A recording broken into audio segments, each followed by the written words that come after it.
Vamos a empezar hablando de cómo se clasifican los medicamentos si los ingiere alguna embarazada. Va a empezar por letras. La A va a significar que no tiene ningún riesgo. La B significa que hay estudios en animales pero no han demostrado nada y que no hay datos en mujeres, entonces quiere decir que es inocuo probablemente. La C es de que tiene una toxicidad demostrada ya en animales, también no va a tener datos en mujeres y se va a usar si su beneficio es mayor al riesgo. La D va a significar que ya hay datos en mujeres que demuestran pues riesgos tóxicos y que se puede usar asumiendo pues el riesgo. La X va a significar riesgo supera beneficio. Entonces, ¿qué medicamentos nos va pues a clasificar? Sería el itraconazol es clasificación C, el fetoconazol es clasificación C, la nistatina es clasificación C, el aciclovir es clasificación C, la metronicidal es clasificación B. Las sulfas son clasificación C. La acitromicina es clasificación B. La cefalospirina es clasificación B también. La clarotromicina, clasificación C. La clindamicina, clasificación B. La eritromicina, clasificación B. Y la penicilina, clasificación B. Se le va a llamar absorción del orden cero cuando el número de moléculas que se absorben en una unidad de tiempo va a ser constante y la eliminación va a ser cuando la velocidad a la que transcurre el proceso es constante en el tiempo, independientemente de la concentración que tenga el fármaco. Se le va a llamar absorción de orden 1 cuando la absorción disminuye con el aumento de la concentración del fármaco y la eliminación va a ser proporcional en cada instante a la cantidad del fármaco o tóxico disponible para ser eliminado.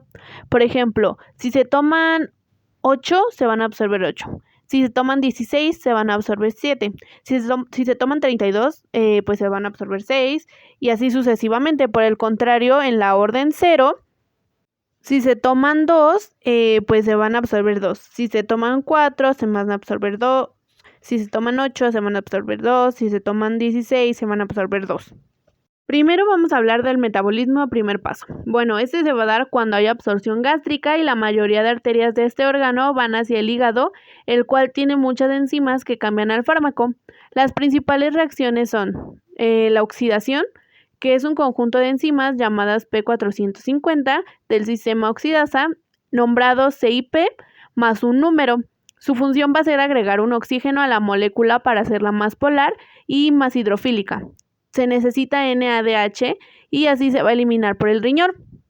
Después va a estar la reducción. Esta va a introducir un NH2 que aumenta la polaridad y la hace más hidrofilia a la molécula. Ahora, la hidrólisis va a ser la que rompe una molécula al agregar H2O. La biotransformación se divide en dos partes. La fase 1, que es donde mencionamos que se da la oxidación, la hidrólisis y la reducción. Recordemos que la oxidación se da por las enzimas P450. Luego, esto nos va a decir que a mayor edad hay una reducción de los CIP y las citocinas pueden suprimir la expresión CIP. En la fase 2 también es llamada conjugación y en esta fase se van a utilizar moléculas producidas en la fase 1 y si las moléculas de la fase 1 ya son suficientemente hidrofílicas, estas pues ya van a ser eliminadas por el riñón. Pero si las moléculas de fase 1 no son suficientemente hidrofílicas, van a pasar a la fase 2. Aquí la molécula se va a unir a otra muy hidrofílica, con lo que sea más fácil su eliminación. Bueno, en los niños es menor la capacidad. También las moléculas de conjugación son ácidos pues glucurómicos, sulfatos, glutatión y otros fármacos. ¿Pero qué es el glutatión? Bueno, ese va a ser un tripéptido, glutamato, cisteína y glicina y es antioxidante. Este se va a sintetizar principalmente en el hígado. Ahora hablaremos de los compartimentos. Primero vamos a saber qué es el estudio de la distribución, concentración de un fármaco y se estudia por este concepto de compartimentos. Este término nos va a hacer referencia a un conjunto de territorios o estructuras a los que un fármaco va a acceder de modo similar y también se va a distribuir. No corresponde a divisiones anatómicas, es decir, cada fármaco tiene afinidad a atravesar o no membranas, tejidos, órganos o a fijarse a ellos. Nos va a hablar que hay 3 modelos. el monocompartimental, que va a ser cuando el fármaco se distribuye de manera rápida y uniformemente por todo el organismo, el bicompartimental, que va a ser cuando el fármaco se va a difundir con rapidez al compartimiento central, pero el equilibrio con el compartimiento periférico se alcanza más lentamente. Y el tricompartimental, que es cuando hay concentraciones iniciales altas en el compartimiento central, seguidos de una fase de distribución muy lenta en la que el fármaco se va a acumular en el tejido específico. De esos va a haber 5 compartimentos principales que van a ocupar cierto porcentaje de la masa corporal. El más importante es el plasma sanguíneo, que es el 5% de la masa corporal. Después va a ser el líquido intersticial, que es el 16%, y este va a ser el que rodea a las células y a las linfas. El tejido adiposo, que nos va a ocupar el 20%, que es apolar y hidrofóbico. El fluido intracelular, que nos ocupa el 35%, que sería el citosol celular, y el fluido transcelular, que nos ocupa el 2%. Es un fluido especial como el fluido ocular, el cerebroespinal y el líquido sinovial. Voy a explicar rápidamente los compartimientos. El compartimiento intersticial intercambia fácilmente solutos y agua con otros compartimientos. El compartimiento transcelular no intercambia fácilmente nada. El compartimiento adiposo altera la distribución de fármacos hidrofílicos e hidrofóbicos. El fluido intracelular está regulado por el transporte activo y el transporte pasivo de los fármacos. El agua y otros compuestos pasan entre los compartimentos por presión osmótica, gradientes transportadores proteicos, y estos cruces pueden ser alterados por cambios en la presión arterial o hidratación. Ahora, la ionización de los fármacos por el pH y el pKa.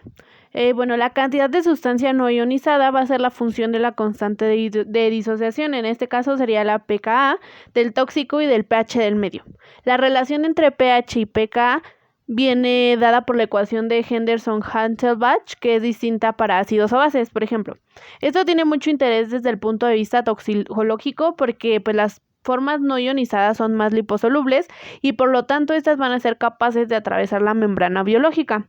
Lo contrario va a ocurrir con las formas ionizadas, que son hidrosolubles. La proporción de forma ionizada, forma no ionizada, se puede manejar controlando así la absorción de algunos tóxicos.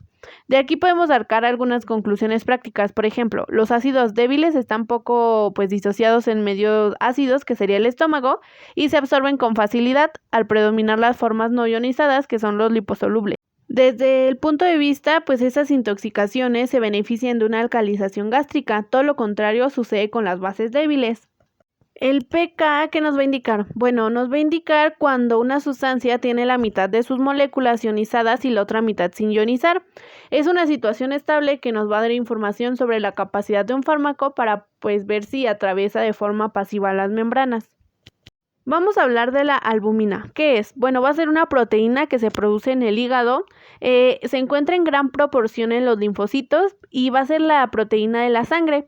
Se dice que es una de las más abundantes en el ser humano. ¿Qué va a hacer? Nos va a ayudar a mantener el líquido dentro del torrente sanguíneo sin que se filtre otros tejidos. También nos va a ayudar a transportar varias sustancias por el cuerpo, por ejemplo, las hormonas, vitaminas y enzimas. Hablaremos del aclaramiento del fármaco. Es la capacidad del organismo para eliminar un fármaco. Este se va a realizar principalmente por el riñón. Se va a expresar en volumen por unidad de tiempo. Los factores que van a influir es el flujo sanguíneo al órgano, la fijación a proteínas plasmáticas, la actividad enzimática y las propiedades fisioquímicas del fármaco. Usualmente el aclaramiento de un fármaco es en 5 semividas. El filtrado se va a dar por la fuerza hídrica de la tensión arterial, que es el 60% de la presión. En 24 horas se van a filtrar 180 litros que van a producir 2 litros de orina. En el glomérulo cruzan moléculas pequeñas con carga positiva o apolares y el glomérulo tiene carga negativa.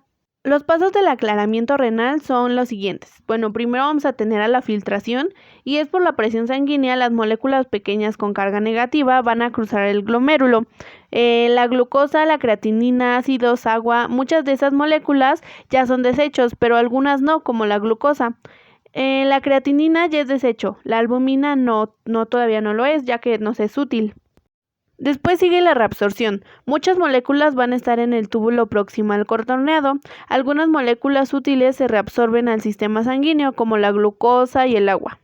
En tercer lugar está la secreción y es cuando algunas moléculas tóxicas o no útiles que no pasaron por el glomérulo, como la urea, se pasan del torrente sanguíneo al túbulo. Luego, por último, está la excreción, que ya sería como lo final y es cuando el producto de los pasos anteriores es un concentrado de desechos. No debería haber azúcar, ni glucosa, ni albumina y debe haber creatinina. En resumen, para la excreción se necesita la filtración y la filtración necesita la reabsorción más la secreción. La creatinina, ¿qué es? Bueno, va a ser un producto del desecho generado por los músculos como parte de la actividad diaria. Normalmente los riñones filtran la creatinina de la sangre y la expulsan en la orina. Cuando ya hay alteraciones en el riñón, la creatinina se acumula en la sangre y hay menos en la orina. La producción de creatinina varía según pues la edad, el género, el peso y el ejercicio que cada pues se realice. El ácido araquidónico es un ácido graso poliinsaturado de omega 6 de 20 carbonos con 4 dobles enlaces en posición 5, 8, 11 y 14. Forma parte de los fosfolípidos de la membrana celular y es uno de los precursores de eicosanoides. Acuérdense que eico es igual a 20. La inflamación viene del latín inflamatio, que significa encender va a ser fuego. Es la respuesta inespecífica inmunitaria innata. Los romanos y griegos describieron la inflamación en escritos por Aulo Cornelio Celso, donde él va a identificar los signos cardinales, que decía que eran 4, y el último lo va a agregar Virchow para hacer que sean 5. Decía que el primero era el tumor y era el aumento del líquido intersticial y edema. El segundo era el rubor, que era el enrojecimiento principal por vasodilatación. El tercero era el calor y era el aumento de la temperatura por vasodilatación y aumento en el consumo de oxígeno. El cuarto era el dolor igual por la liberación de sustancias que activan los nociceptores como las prostaglandinas. Y el quinto, que fue el que agregó Virchow, dice que es la pérdida o disminución de las funciones. Ahora, la inflamación es una reacción compleja en el tejido vascularizado y está relacionado con la reparación de tejidos. Nos es útil para destruir, diluir o localizar un agente patógeno. Elimina las células y los restos tisulares necróticos. En el proceso de inflamación y reparación puede haber efectos perjudiciales como fibrosis, cicatrices, obstrucciones intestinales o limitación articular. Para esto va a tener dos fases la inflamación. La aguda, que es breve, que puede durar minutos o horas, y hay exudación de fluidos, proteínas plasmáticas y migración de leucocitos neutrófilos. Y la crónica, que dura de días a meses. Este va a ser un traslape entre pues, la fase inflamatoria y reparación. La inflamación continúa en la reparación, esto usualmente en ciclos de activación y pues desactivación, y va a haber proliferación de leucocitos, vasos, tejidos, y macrófagos. El inflamasoma es un complejo multiproteico que nos va a regular la inflamación. Este nos va a inducir a apoptosis. Se va a activar por receptores tipo TROL, TLR, que serían, y los NOD. Estos receptores van a identificar patrones de patógenos específicos. Al activarse los receptores se van a activar las caspasas. Las caspasas son proteasas, enzimas que rompen proteínas. Hay muchas formas de caspasas. Se van a producir como formas inactivas llamadas simogeneos y unas caspasas activan a otras caspasas. Las fosfolipasas son una familia de enzimas que van a hidrolizar el enlace de los glisofosfolípidos. Estas van a liberar ácidos grasos. Principalmente lo que liberan es el ácido araquidónico y los lisofosfolípidos. Hablaremos de los COX. Se dice que el COX-1 es inducible y tiene 576 aminoácidos. Tiene isoleucina en 523. Tiene un canal estrecho en el sitio activo. El COX-2 es constitutiva, casi no cambian sus concentraciones. Tiene 587 aminoácidos y tiene valina en 523. Tiene un canal ancho en el sitio activo también.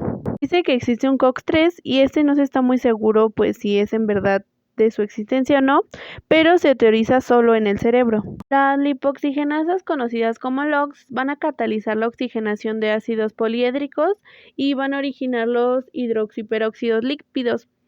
El ácido araquidónico va a contener varias dobles ligaduras en su configuración y ese va a ser su sustrato, el cual va a ser metabolizado hasta dar diversos productos con el grupo hidroxi, peroxi en distintas posiciones. Bueno, las prostaglandinas van a controlar la presión arterial, la contracción de músculos lisos y otros procesos internos en los tejidos donde se producen. Pero ¿cuál es su relación con el dolor y con la inflamación? Bueno, con el dolor van a liberar una sustancia P, la que va a actuar a nivel vascular, va a causar dilatación, aumento de la permeabilidad y va a producir bractiquininas en esta zona. En cuanto a la inflamación, va a intervenir en la respuesta inflamatoria, vasodilatación, aumento de la permeabilidad de los tejidos, permitiendo el paso de los leucocitos. Antiagregante plaquetario también va a hacer estímulo de las terminaciones nerviosas del dolor. Va a aumentar la secreción de mucus gástrico y disminución de secreción de ácido gástrico. Derivado a esto, hablemos de los leucotrienos. Bueno, van a ser hormonas que derivan del ácido araquidónico y son producidas por los glóbulos blancos. Estas van a causar inflamación, retención de líquido, secreción mucosa y opresión en los pulmones. Los inhibidores del leucotrieno van a ser medicamentos que disminuyen la inflamación al prevenir la acción de los leucotrienos. La COX-1 y la COX-2 son ligeramente diferentes. ¿Por qué? Porque los dos sitios activos van a ser canales hidrofóbicos parecidos, digamos, en un 60%. ¿Cuál va a ser su diferencia? Bueno, es que hay una isoleucina en posición 523 en la COX-1 y en la COX-2 la posición 523 está ocupada por una valina. ¿Esto qué va a hacer? Bueno, esto va a hacer que la COX-2 presente un canal más amplio que le permite el acceso a AINE de gran tamaño que no penetraría en el canal de la COX-1. Los inhibidores irreversibles son la unión covalente a COX-1 y COX-2. El AINE va a ocupar irreversiblemente el sitio activo. Este va a hacer que la enzima sea útil permanentemente. La actividad enzimática se restituye hasta que se sintetiza otra enzima nueva, como la aspirina. Estos normalmente van a modificar una enzima por unión de tipo covalente con restos de aminoácidos de su molécula, principalmente con la cisteína, treonina, serina y tirosina, con la que la inhibición no puede ser invertida. En el inhibidor preferente de COX-3 está la unión reversible a COX-3 en cerebro. Esta casi no es una COX-1 o COX-2, por ello casi no va a causar efectos adversos de alergias o gastritis. Por lo mismo, casi no va a actuar en forma periférica en inflamación. Va a disminuir la percepción del dolor al inhibidor COX-3 cerebral. Un ejemplo podría ser el paracetamol. De los inhibidores preferentes de COX-2, bueno, esos van a inhibir principalmente a COX-2, pero si se incrementa la dosis inhibe COX-1. Causan menos efectos adversos porque inhiben a COX-2 inducible. Un ejemplo podría ser el meloxicam. En los inhibidores selectivos de COX-2, llamados COX-IB, inhiben selectivamente a COX-2, son 100-800 veces más selectivos. Estos pues se han relacionado con problemas cardíacos. Un ejemplo podría ser la celecoxib o etoricoxib. El ácido acetil salicílico inhibe no selectivamente y irreversiblemente a COX-1 y COX-2. Es el AINE modelo para su estudio. Se utilizó originalmente en las hojas de sauce y se ha utilizado desde hace 2400 años por los egipcios y sumerios. Fue sintetizado en 1853, pero fue hasta 1899 comercializado por Bayer y se conoce como la aspirina. Su consumo anual es de 120.000 millones de pastillas. Lo que se hacía era que el sauce servía y se daba de beber, pero se dejó de usar por una ley que prohibía quitar la corteza al sauce. Se encontró que en el sauce estaba la salicilina, que era precursora del ácido acetilsalicílico. Este tiene un pKa de 3.3. Se hidroliza fácilmente con agua y este tiene un olor a vinagre. Tiene biodisponibilidad del 99%. De la aspirina hay varias presentaciones. Está la masticable de 500 miligramos, la efervescente de 500 miligramos o 300 miligramos, pero esta tiene menor latencia y duración. El polvo de 800 miligramos y 500 miligramos. Hay de recubrimiento entérico de 500 miligramos, de mayor latencia y duración, entre otras. Esta no se debe usar en menores de 10 años. La dosis tóxica es de 200 a 300 miligramos por kilogramo y la toxicidad se llama salicilismo. También está la dosis letal, que es de 500 miligramos, serían de 20 a 60 pastillas. La dosis usual dependerá del efecto que se quiera obtener sin llegar a la dosis tóxica.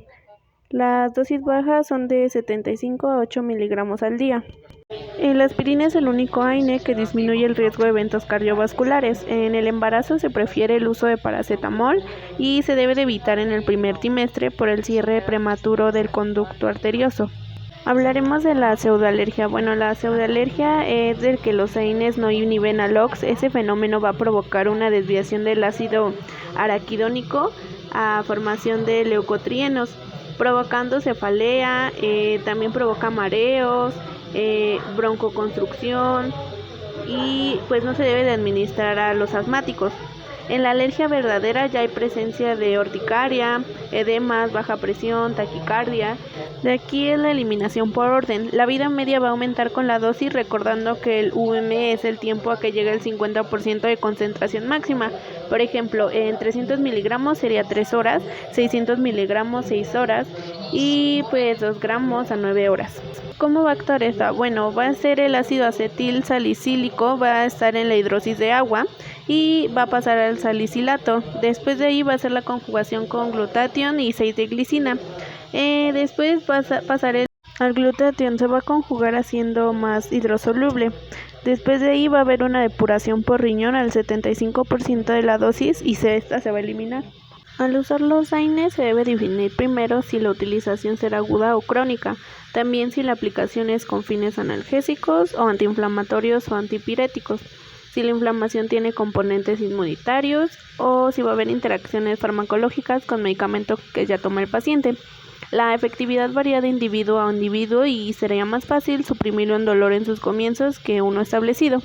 También se debe de indicar que el paracetamol y el AINES poseen mecanismos de acción diferentes y complementarios. Se puede iniciar la solución parental y seguir enteral. La mayoría de los AINES tiene un efecto dosis dependiente hasta un efecto techo.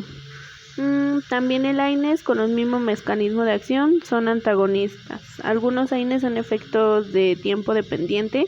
Las dosis antiinflamatorias son superiores a las dosis analgésicas. Esto va a aumentar los riesgos de efectos adversos. También se tiene que evaluar el tiempo de la latencia en relación al tiempo de dolor crónico, pues agudo o intenso. La analgesia no es todo o nada y debe ser un proceso de curva gradual. La disminución del 50% del dolor en escala EVA por un AINE se califica como éxito farmacológico. El efecto antiálgico, antipirético, antiinflamatorio tiene diferentes vida media y dosis para el mismo medicamento. Es muy usual que el propio paciente dicte cuál fármaco acepta, más eficaz y menor efecto adverso. Es posible que la eficacia de un AINE cambie con el tiempo. Los AINES se pueden combinar con los adyuvantes. ¿Cuáles son estos? Bueno, van a ser los opiáceos que van a actuar a nivel sistema nervioso central en la interpretación del dolor. Va a ser la cafeína, que se cree que eleva la sensación de bienestar y es vasoconstrictor, con lo que algunos tipos de dolor, como pues la migraña, por vasos dilatados es eficaz y en dosis recomendada es de 65 miligramos. También los antihistamínicos, que no hacen efecto en dolor o inflamación por inhibir la histamina, sino que tienen efecto por su acción sedante. Y los miorelajantes, estos van a ayudar a eliminar la contractura muscular.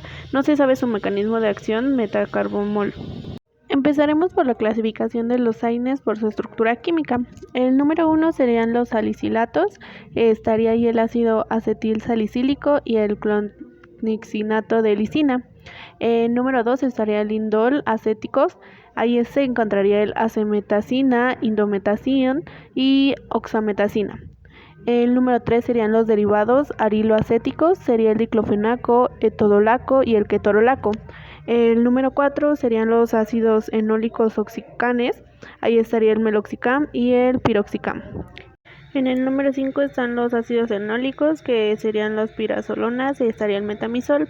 En el número 6 los derivados arilpropiónicos, que estará ahí el ibuprofeno, el ketoprofeno, el naproxeno. En el número 7 están los coxibes, que sería el celocoxib y el etolocoxib. Y por último serían los para-aminofenol y ahí estaría el paracetamol. La clasificación de AINES por vida media sería 1, la vida media corta, que dura menos de 6 horas, y ahí está la aspirina, diclofenaco simple, ibuprofeno y el fetoprofeno. La número 2 sería la vida media intermedia, que dura de 6 a 10 horas, y ahí estaría el diflunisal. Y el número 3 sería la vida media larga, que dura más de 10 horas, y está el naproxeno, el peroxicam, diclofenaco, liberación larga y de duración larga también. Las interacciones más frecuentes de la AINE serían las quinolonas, que son para las convulsiones, antihipertensivos, son los antagonismos, el diurético, que es el nefrotoxicidad, el clopidogrel, que es para hemorragia, el antidiabético, que sería el antagonismo de sulfonylurea, y los efectos más adversos, los más usuales sería 20% sistema gastrointestinal, va a aumentar la gastritis, la agregación plaquetaria, hipertensión, nefropatía, y se dan síndrome de Reye, que es cuando se da en niños con una infección viral y uso de aspirina. Hay encefalopatía y degeneración de hígado en la reacción inmunitaria compleja. Hablaremos del acetaminofén, mejor conocido como paracetamol. Este va a inhibir la síntesis de prostaglandinas en el sistema nervioso central, lo que va a provocar efectos antipiréticos. Tiene menor efecto sobre el COX periférico de tejidos. Por ello, el antiinflamatorio muy leve. No afecta la función plaquetaria y no se considera AINE. Tiene eficacia intermedia para reducir el dolor. Tiene efecto techo. En pocos casos la dosis logra superar los 650 miligramos. La dosis máxima debe reducirse después de una semana a 3 gramos. Se usa para fiebre y dolores leves moderados. Útil en pacientes con riesgos gástricos. Absorbe rápido. Sufre metabolismos de primer paso y luego sufre segundo paso en el hígado por conjugación. La conjugación con glutatión es saturable ya que hay poco glutatión y provoca que mayores dosis de paracetamol no puedan ser conjugadas y luego eliminadas por el riñón. El paracetamol no se debe usar en enfermedades hepáticas y en procesos inflamatorios graves existen altos niveles de ácido araquidónico y en esta situación el paracetamol no va a inhibir la síntesis de prostaglandinas. En inflamación moderada inhibe el 80% de COX-2 y de COX-1 el 50%. Los AINEs con mayor efecto antiinflamatorio sería el ketoprofeno, también sería el piroxicam y el nasoproxeno.